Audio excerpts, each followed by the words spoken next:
The Charisma Myth by Olivia Fox Caban. Charisma is the key skill that influences our entire lives. Perhaps you find yourself constantly struggling with colleagues, clients, and bosses, feeling exhausted and ineffective. Maybe you're always trying to communicate more effectively with your family and children, but they still don't trust you or want to engage with you. Or perhaps, in order to improve work efficiency, you've devised what you believe to be good strategies, hoping they'll be adopted, but you're unsure how to better express them in front of your boss. These common problems in our lives can actually be solved by increasing your charisma. Charismatic individuals, whether consciously or unconsciously, always manage to make others feel a certain way through specific behaviors, making them more willing to believe in you, trust you, and even follow you. And the techniques for enhancing personal charisma are something that each of us can learn and master. Today, I will decipher this book, The Charisma Myth, written by Olivia Fox Caban, which will clearly tell you what charisma is and how to attain it. What is charisma? Simply put, charisma is the ability to make others like you, admire you, and trust you. It is not strongly correlated with a person's appearance or personality. If you believe that only good-looking people can be charismatic, you're mistaken. Even an average-looking person can be charismatic. Similarly, charisma is not solely determined by one's personality. While some may think that only extroverted and socially adept individuals possess charisma, introverted individuals can also be charismatic. You might wonder, if I feel like I lack charisma, does that mean I need to completely change myself to become charismatic? The answer is no. The author believes that you don't need to undergo drastic changes to enhance your charisma. Instead, you simply need to learn some techniques, continuously practice them, and master them. Whether you're a public figure or an ordinary person, it's essential to enhance your charisma. Being charismatic makes you more competitive and provides you with better opportunities for a fulfilling life. When you possess charisma, you can quickly establish excellent relationships with those around you, making it easier to gain trust and recognition from bosses, leading to smoother career and personal lives. For example, in a corporate setting, your supervisor may trust your proposals and abilities more because of your charisma.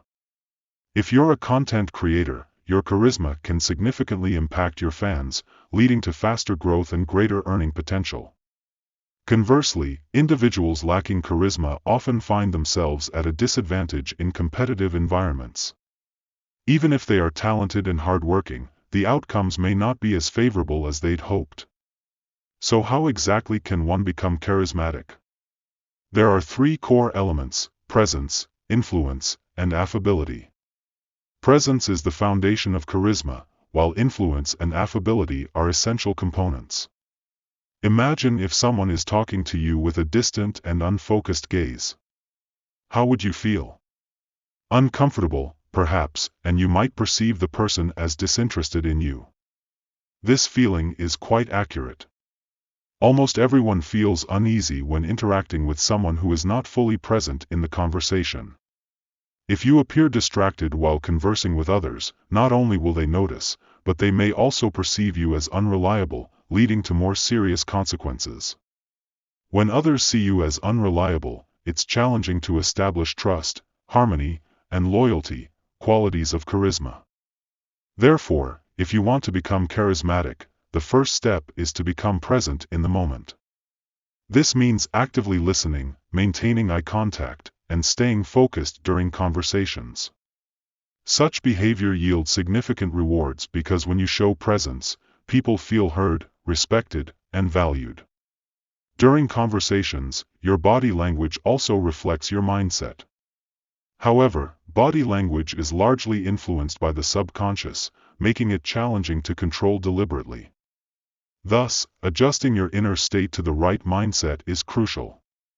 It not only helps you focus on the conversation but also allows your body language to naturally and effectively convey your intentions.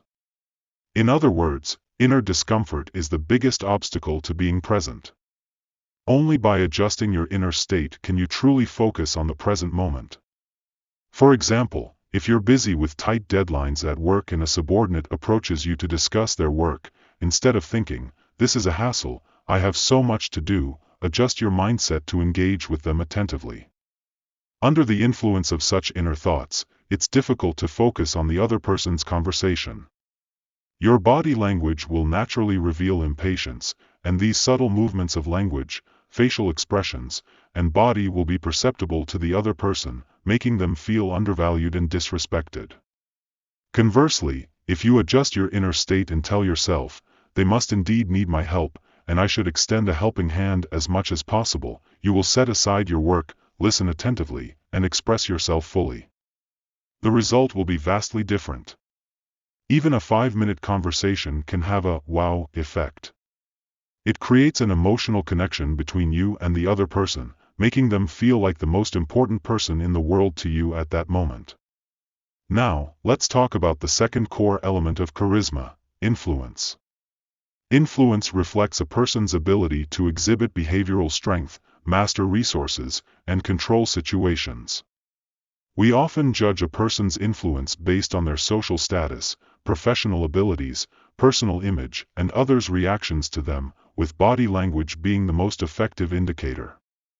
For example, a company's CEO communicates emotions through body language, which, even in the shortest or most casual encounters, can have a ripple effect throughout the team or even the entire company. When we first meet someone, their attire, speech, and others' reactions to them also reflect their influence and social status. The third core element of charisma is affability. Affable individuals typically exhibit traits such as kindness, altruism, goodness, or a willingness to actively change the world.